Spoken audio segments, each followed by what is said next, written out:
Buying a house in 2025 feels a bit like gambling. You want to take the chance, but you can't shake the feeling the odds are stacked against you.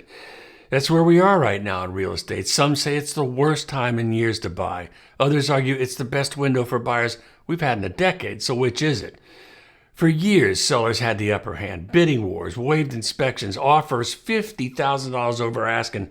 Remember that madness? But in 2025, things are different. In July, home prices actually fell in nearly half of the country's biggest metros. That hadn't happened since the pandemic frenzy began. And sellers, they're nervous.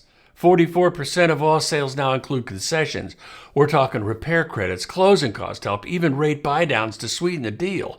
This fall could be the real sweet spot. Traditionally, demand cools as summer ends. Kids are back in school, casual buyers are checking out. That leaves serious buyers with more room to negotiate.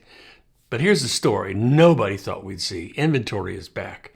In July, we hit about 1.5 million homes for sale. That's the highest number since the early pandemic years. For perspective, that's nearly double what buyers were fighting over in 2021. Homes are sitting longer. Almost 30% of listings cut their price in July alone. That's a record. And every extra day a home sits on the market is another chip in the buyer's pile. Even the Wall Street Journal noted an unusual combination.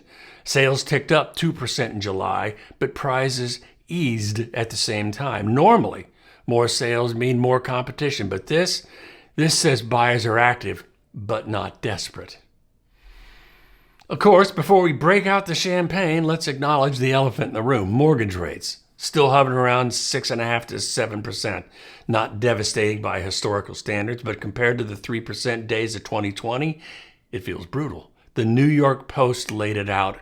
Since 2019, household incomes rose about 15%. Sounds encouraging, right? Except buying power actually went down. Back then, the average family could afford a $325,000 home. Today, it's closer to $298,000.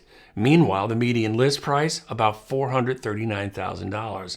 It's a cruel math problem. Earn more, afford less, and for many, that keeps the dream out of reach. So who's this market really for? Let me tell you a story. Buyer A, no savings. They're juggling credit card debt, thinking maybe they'll stretch into a house now, then figure it out later. Buyer B has their ducks in a row, debts under control, emergency fund set, 10 to 20% down saved, and a realistic monthly budget. Buyer A, they could be walking into quicksand, high payments, no safety net, and likely regret in a year. Buyer B, they're walking into opportunity because while prices are softening and sellers are sweating, those who are financially ready can finally negotiate on their terms. Two buyers, same market, completely different outcomes. Here's where the experts land. Bankrate, Ramsey Solutions, Better Homes and Gardens, they all say the same thing in different words. The best time to buy isn't about the calendar, it's about your financial readiness.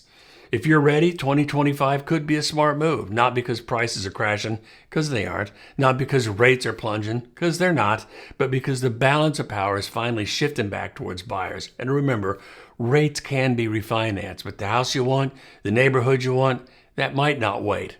By the way, if you're looking to move anywhere in the country and you're looking for someone who can help get you there, send me a text or an email. I can help with that. I'm part of a network that spans the entire U.S. So, is 2025 the worst time to buy or the best opportunity? Here's the truth. It's both. If you're not ready financially, this is a punishing market. You'll feel stretched thin. You'll resent your mortgage and you'll wonder why you rushed in. But if you are ready, this may be the moment you've been waiting for because we're seeing conditions we haven't seen in years. Inventory is rising. Prices are softening. Sellers are negotiating. Buyers are holding more cards. Opportunity rarely comes dressed in certainty. It comes wrapped in risk, camouflaged by fear, and disguised as a gamble. The question isn't whether 2025 is good or bad for buying. The question is whether you're positioned to turn this moment into your opportunity. If you're getting value from my videos and you want to be the first to learn about the change in real estate market, hit subscribe, tap that bell. That'll help both of us. Thanks so much. See you later. Talk to you soon.